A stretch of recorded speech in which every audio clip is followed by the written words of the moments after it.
Here's what you need to install and start the 49DC dirt bike, plus some safety materials for training before you ride. Make sure all stuff is complete. Use a knife or scissors to cut open the box. Please check if the contents inside the box are complete. The tools you will need for rear suspension assembly are number 10 wrench and number 12 wrench. Gently lift the rear part of the frame. Remove the bolt and nut from the rear suspension. Then align the mounting hole at the bottom of the rear suspension and insert the bolt and nut. Tighten the bolt and nut. The tools you will need for front tire assembly are number 14 wrench and number 17 wrench. Remove the front tire axle and spacer. Align the side of the front wheel with the disc brake rotor to the brake caliper and position the front wheel with the mounting holes on the front suspension. Pass the axle through the brake side of the fork and insert it into the shorter spacer. Continue to pass the axle through the front tire and insert it into the longer spacer, then pass the axle through the other side of the fork.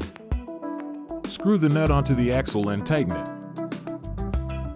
The tool you will need for front brake assembly is number 5 Allen wrench.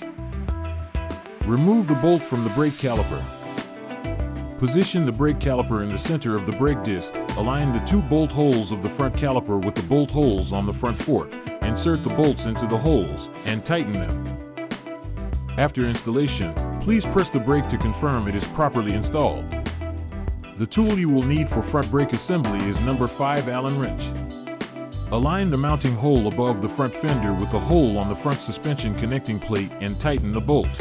Insert the bolt into the mounting hole from underneath the front fender and tighten it. The tool you will need for handlebar assembly is number 6 Allen wrench. Place the handlebars into the groove at the bottom of the clamp. Align the upper and lower parts of the clamp. Insert the 4 bolts and tighten them.